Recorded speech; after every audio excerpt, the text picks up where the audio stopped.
Hello, வணக்கம். Welcome back to masters university channel. நான் வந்து ரெகுலரா வீடியோ போடணும்னு நினைக்கிறேன். ஆனா முடியல. சரி, ஓகே. நம்ம என்ன பார்க்க போறோங்கிறது ஒரு முக்கியமான 2025ஓட சென்சேஷனல் மூவிய பத்தி தான் இந்த வீடியோல பார்க்க போறோம்.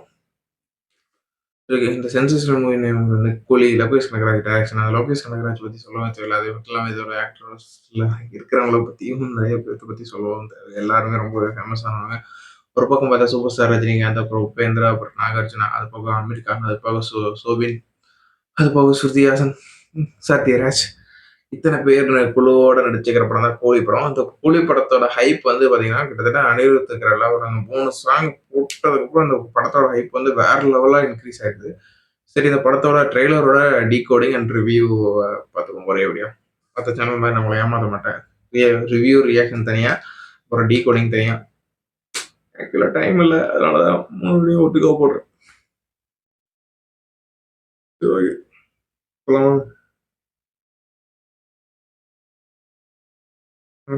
திரட்டுமே, விசிலு பறக்கட்டுமே. முடிஞ்சா அப்லோட் பண்றேன். நான் நேத்து கொஞ்சம் தான் எடுத்தோம். அது ஏன்ங்கிறத இந்த வீடியோல சொல்றேன். சரி, வாங்க இந்த வீடியோ பார்ப்போம்.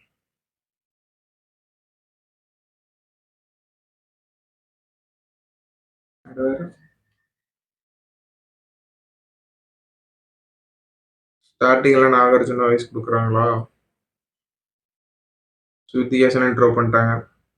அதே மாரி உபேந்திராவையும் இன்ட்ரோடியூஸ் பண்றாங்க. சோபின்.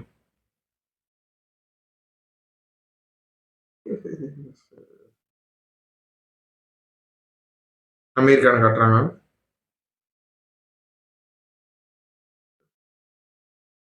சரி. இந்த சீன் தான். இருக்குது பாருங்க. இந்த 33வது செகண்ட்ல கரெக்ட்டா பார்க்கணும். 33வது செகண்ட்ல என்ன இருக்கு? இந்த மாரி கரண்ட் இறக்குற மாரி ஏதோ காட்டுறாங்க பார்த்தீங்களா? இதுக்கு முன்னாடி இந்த ட்ரெய்லர்ல அதே மாரி இந்த எலக்ட்ரிக்கல் சேர் மாரி ஒண்ணு இருந்துச்சு. ஸோ, இத நான் அப்புறம் கனெக்ட் பண்றேன். நாகார்ஜுனா கட்டிட்டாங்க ஃபுல்லா. இதா இவரு ஏதோ சத்யராஜ். இவரு பாருங்க ஏதோ இந்த எலக்ட்ரிக்கல் வச்சு ஏதோ சயின்டிஸ்ட் மாரி வேலை பார்த்துட்டு இருக்காரு.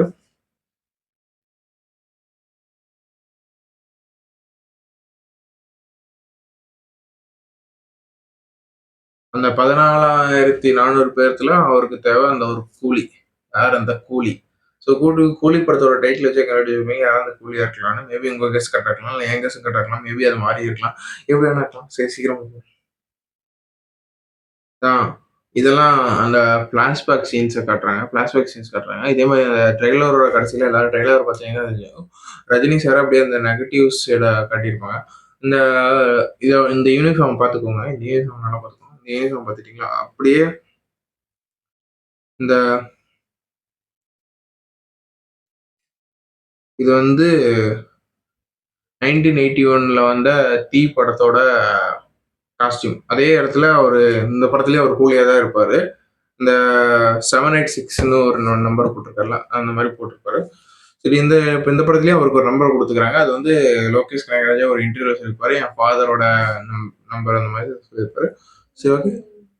இதான் அந்த படத்தோட அந்த படத்துலருந்து இன்ஸ்பயர் பண்ணியிருப்பாங்கன்னு நெனைக்கிறேன். சரி, அப்படியே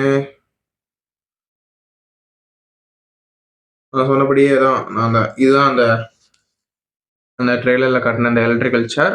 அதே மாரி இந்த அவரு அந்த எலக்ட்ரிக்கல் சிஸ்டம் மாரி ஒர்க் பண்ணிட்டுருக்காருல்ல. சரி, எப்படி இங்க வந்தீங்கன்னா, அந்த "நீ எப்படி இங்க வந்தங்கிற" மாரி சத்யராஜ் வந்து ரஜினிகிட்ட கேட்பாரு. அது ஏன் கேட்கிறார்ன்னா, என்னோட கெஸ் படி கரெக்ட்டா இருந்துச்சுன்னா, இவர் வந்து இந்த எலக்ட்ரிக்கல் இதெல்லாம் வச்சு ஆளுங்கள கொலை பண்றவரா இருக்கலாம். இல்லைன்னா ஒரு சயின்டிஸ்ட்டா இருந்து ஏதாச்சும் ஒண்ணு எலக்ட்ரிக்கல் வச்சு கண்ட்ரோல் பண்ணிட்டு இருக்கிறவரா இருக்கலாம். சப்போஸ் இந்த ட்ரெய்லர்லயே பார்த்தீங்கன்னா, அவர வந்து ஒரு 30 வருஷமா ஒருத்தர் ஆஃப்லைன்லயே வச்சிருக்கிறேன் அப்படிங்கிற மாரி சொல்லியிருப்பாரு. மேபி இது ஒரு லோகேஷ் கனகராஜோட சயின்டிஃபிக் ஃபிலிமா இருந்தா, அவரு சத்யராஜ வச்சு தேவா. தேவாங்கிறது ஒரு 30 வருஷத்துக்கு முன்னாடி அந்த கடைசியா அந்த நெகட்டிவ் ஃப்ரேம்ல ஒருத்தர காட்டுவாங்கல்ல. அதோட கிளியர்டு வெர்ஷன் இதெல்லாம் நீங்களே பார்த்திருப்பீங்கன்னு தான் காட்டுறேன். அந்த கிளியர் டோஸ இவர யாராச்சும் கொன்றுப்பாங்க. சரி இவரோட சம்திங் ஏதோ டிஎன்ஏ அந்த மாரி சாம்பிள்ஸ் மாரி எடுத்து வச்சிருந்து, இப்ப கூலியா ஒருத்தர் வேலை செஞ்சுட்டு இருக்கார்ல விஜய். அவர் பார்த்தீங்கன்னா, நமக்கு இந்த ஒரு சில இதுலலாம் காட்டியிருப்பாங்களே, லாஸ்ட்டா ஒரு சாங் வந்துச்சு. ஓவரால் சாங்ல நெறைய மாஸ் சீன்ஸ் இருந்தாலும், அந்த ஒரு சீன்ல அவரு இது ட்ரங்க் பெட்டி ஏதோ ஒரு பெட்டிய தூக்கிட்டு போயிட்டு இருக்கும்போது, அவரு ஒரு மாரி சாஃப்ட்டா தான் போவாரு. அதே மாரி இந்த சத்யராஜ் கூட அந்த ஃபேஸ் ஆஃப் பண்ற சீன்லயும் அவரு சாஃப்ட்டா தான் இருப்பாரு. சரி இந்த கேரக்டர் ரொம்ப சாஃப்ட்டான கேரக்டர். இவருக்குள்ள இந்த பழைய தேவாவ உள்ள கொண்டு வர வைப்பாரோ சத்யராஜ். அப்படிங்கிற மாரி என் கெஸ் போது. மேபி சயன்டிஃபிக் ஃபிலிமா இருந்தால், அதான் அந்த 30 வருஷமா ஒருத்தன் ஆஃப்லைன்ல வச்சு இப்ப அவரோட பாடி இவருதான். அவரோட தேவாவோட கேரக்டர்லாம் இந்த கூலிக்குள்ள இருக்கும். நல்லா இருக்கும். இப்படி இருந்தா உங்களுக்கு நல்லா இருக்கும்னு தோணுதா? இல்ல ஏதாச்சும் ம். Same, same. இந்த ட்ரெஸ் தான், இந்த ட்ரெஸ் தான், இந்த ட்ரெஸ் தான் போட்டிருக்காரு. அது அப்படியே இங்க வந்து பார்த்தீங்கன்னா, ஃபுல்லாவே தெரியும். சேம், சேம் ட்ரெஸ்ஸுங்கிறத. இத தான் நான் கண்டுபிடிச்சுக்கிறேன். நீங்க மீம் கீழ கூட போடலாம். அமெரிக்காக்காரர் எதெல்லாம் கண்டுபிடிக்கலாம் ஜப்பான்காரர் எதெல்லாம் கண்டுபிடிக்கலாம், நீங்க ஏதாவது கண்டுபிடிச்சுக்கலாம்னு கூட மீம் போடலாம். சரி இப்ப உள்ள அப்படியே ட்ரெய்லருக்குள்ள போனோம்னா, மொத்தமா இந்த ட்ரெய்லர் மட்டும் பார்த்து முடிச்சுட்டு வந்துடுறேன். சரி ஓகே. ட்ரெய்லர் மொத்தமா பார்த்துட்டு இந்த ட்ரெய்லர் என்ன கண்டுபிடிச்சுங்கன்னா, ஸ்ருதிஹாசன் தான் அவருக்கு சத்யராஜ்க்கு பாடி எடுத்துட்டு வந்து தர மாரிலாம் காட்டிக்கிறாங்க. ஸோ ஒரு ஃப்ரேம்ல பார்த்தீங்கன்னா, ஸ்ருதிஹாசன் வந்து சொல்லியிருப்பாரு, "நீங்க வந்து தனியாவே வாழ்ந்து பழகிட்டீங்க. உங்களுக்கு அவர் ஃப்ரெண்டு தான். ஆனா அவர் எனக்கு அப்பா" அப்படின்னு சொல்லியிருப்பாரு. அதுக்கடுத்துலயே இவரு ஏதாச்சும் ஒரு சம்பவம் பண்ணிட்டு, அவங்க அப்பாக்காக ஏதாச்சும் ஒரு சம்பவம் பண்ணிட்டு, அதுக்கப்புறம் ஸ்ருதிஹாசன்கிட்ட வந்து சொல்ற மாரி ஒரு சீன் இருக்கும். அவர் உனக்கு அப்பா தான், ஆனா அவன் எனக்கு ஃப்ரெண்டுன்னு சொல்ற மாரி இருக்கும். ஸோ அந்த சீனுக்கு நடுவுல ஏதோ ஒரு சம்பவம் நடந்திருக்குது சத்யராஜ் அவருக்காக. ஸோ அதுக்கடுத்து இவரு டாக்டரா, வில்லனா என்ன ஏதுன்னு தெரியல சத்யராஜ். மேக்ஸிமம் ரஜினிக்கு ஃப்ரெண்டா இருக்க வாய்ப்பு இருக்கு. அதே மாரி அந்த அமீர் கான் காட்டுற சீன்ல இருக்குல்ல, அந்த சுட்டு போறார்ல, அந்த சீன்ல தான் அந்த கடைசியில இங்க ரஜினி நடந்து வர்றாருன்னு நெனைக்கிறேன். இத காட்டலாம்னு நெனைக்கிறேன். காப்பிரைட் வராதுன்னு நெனைக்கிறேன். இந்தா இவ்ளோ காட்டுனா முடிச்சு விட்டுருவாங்க. வெயிட் பண்ணு. கூலி இந்தா இந்த அந்த இடத்துல நடந்து போறாரு. இந்த சீன்ல தான் அமீர் கானும்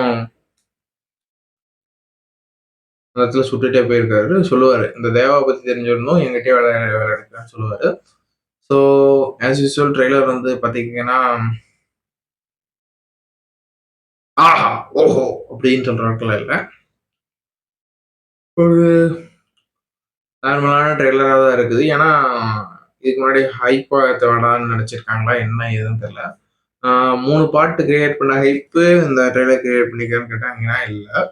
ஸ்லோவா போயிட்டு இருந்த இடத்துல ட்ரெய்லர் பீக் ஆனது வந்து இந்த பாஷா டெம்ப்ளேட்ட காட்டுன இடத்துல இருந்து தான் ட்ரெய்லர் பீக் ஆயிக்கிறது. மத்தபடி மத்த இடத்துல எல்லாத்தையும் செட்டிலான சீன்ஸ் தான் இருக்கு. Some Vikram scenes Vikram works பண்ணணும் அந்த மாரி இருக்குது. அதே மாரி வயலன்ஸ் அவ்வளோக்கா காட்டிக்கிறாங்க. ஆனா அது எதுவும் இம்பாக்ட்டா இல்ல. இந்த சூப்பர் ஸ்டார் டைட்டில் வந்து ரெட் கலர்ல மாறி இருக்குது. இந்த சிட்டிக்கு ரெட் சிப் போடுற மாரி இவருக்கு மாத்திக்கிறாங்களா என்னன்னு தெரியல. இப்போ வேற எந்த சொல்லணும்னா, இதுக்கு முன்னாடி ஒரு லீகல் சீன் எல்லாருமே பார்த்துருப்பீங்க. அந்த நாகார்ஜுனா அவரோட லீகல் சீன் பார்த்துருப்பீங்க. அப்ப நாகார்ஜுனா கூட சோபின்னு இருப்பாரு. யாராச்சும் அந்த லீகல் சீன் பார்த்துருந்தீங்கன்னா புரிஞ்சிருக்கும். இதுதான் அந்த லீக்கெட் சீன். அதுல என்ன நடக்குதுங்கிறத வச்சு நான் கதைய சொன்னேன்னா உங்களுக்கு புரியாது. நீங்க அந்த லீக்கெட் சீன பார்த்தீங்கன்னா, இப்ப இந்த ட்ரெய்லர் வந்ததுக்கப்புறம் உங்களுக்கு அது என்ன கதைன்னு தெரிஞ்சிருக்கும். ஸோ ஒரு சில மீம்ஸ் பார்த்தேன். நான் மட்டும் தான் ட்ரெய்லர் அ சுமாரா இருக்குன்னு சொல்லாதீங்க சொல்றேன்னு நெனைக்காதீங்க. அணிலுங்கிறதுனால. இல்ல நீங்களே இந்த மீம்ஸ படிச்சு பாருங்க. அந்த ஃபுல் ஹைப் ஏத்தி விட்டு அ ஃபுல் ஹைப் ஏத்தி விட்டுட்டு, இப்ப ட்ரெய்லர்ல குறைச்சு விட்டுற பாத்தியா? பலே ஆளுயா நீ. ரொம்ப ஹைப் போகாதீங்க தம்பி. அப்புறம் என்னையவே அடிக்கிறானுங்க. அதனால தான் அவரு ஹைப்ப கொஞ்சம் குறைச்சிருப்பாருன்னு நெனைக்கிறேன். சரி அன்வான்டட் ஹைப் உண்மையாலுமே தேவையில்லைன்னு தான் தோணுச்சு. எனக்கே தோணுச்சு இந்த படத்துக்கு ரொம்ப ஹைப் இருக்குது. நான் இப்போ திடீர்னு கம்மியா போயிருச்சுன்னா, படத்த ரொம்ப கலாய்க்க ஆரம்பிச்சுருவாங்க. அதான் இருந்துச்சு. இந்த மாரி நெறையா பார்த்தேன். அதே மாரி இதுல ட்ரெய்லர்ல இன்னொரு பிரச்சனை இருக்குன்னா, அந்த அலையில புள்ளையிலே அலையில புள்ளையிலே எல்லாம் கேட்க நல்லா இருக்குது. பட் இந்த ட்ரெய்லருக்கு சிங்க் ஆகுற மாதிரி அந்த தலைவன் ஏறங்கட்டும் விசில்ல பறக்கட்டுமேங்கிறது ட்ரெய்லருங்கிறது ஒரு ஷார்ட் அண்ட் ஸ்வீட்டா முடியிற படம். அந்த இடத்துல நமக்கு ஃபாஸ்டா தட தட தடன்னு போயிட்டு இருக்கும். இவரு தலைவன் இறங்கட்டுமே இழுத்து அந்த ஒரு பிஜிஎம் மட்டும் கொஞ்சம் லைட்டா செட் ஆகாம இருந்துச்சு. பவர் ஹவுஸ் போட்டிருந்தா ட்ரெய்லர் தெரிச்சிருக்கும். மேபி நம்ம பசங்களே என்னதுக்கு அந்த பவர் ஹவுஸ் வச்சு ட்ரெய்லர்லாம் எடிட் பண்ணியிருப்பாங்க. வைரல் ஆகிட்டு இருக்கும். ஸோ ஆடியோ லான்ச்சில் நிறையா இதெல்லாம் பண்ணியிருக்கிறாரு ரஜினி சார். அதெல்லாம் பற்றி போடணும்னா கீழே கமெண்ட் பண்ணுங்க. ஸோ இந்த கோழி ட்ரெய்லரோட டீகோடிங் எப்படி இருந்துச்சுங்கிறதையும் கீழே கமெண்ட் பண்ணுங்க. முடிஞ்ச வரைக்கும் இந்த வீடியோ இன்னைக்குள்ளே அப்லோட் பண்ணுறேன். என்னைக்கு அப்லோட் ஆக போதும் தெரியல. எல்லா வீடியோவும் எடுத்து வச்சு மட்டும் கிடக்குது எடிட் பண்ணாமல். சரி, கோழி படம் ட்ரெய்லர் ட்ரெய்லர் எப்படிங்க தெரியல. படம் வந்து this is cinema. Welcome to the world of the கோழி மாமே. இன்றைக்கி நம்ம கோழி படத்தோட ஆடியோ லான்ச்சும் ட்ரெய்லரும் ஆன் த ஸ்பாட்டில் போயிட்டே இருக்குது. இதுக்கு நடுவில் நமக்கு ட்ரெய்லர் யூடியூப்பில் ரிலீஸ் பண்ணிட்டாங்க. வாங்க நம்ம அந்த ட்ரெய்லரை பார்க்கலாம். அந்த ட்ரெய்லர் வந்துருக்குது. 5 நிமிஷம் ஆயிடுச்சு. 329K வியூஸ் போயிருக்கு. போமா நாகார்ஜுனம்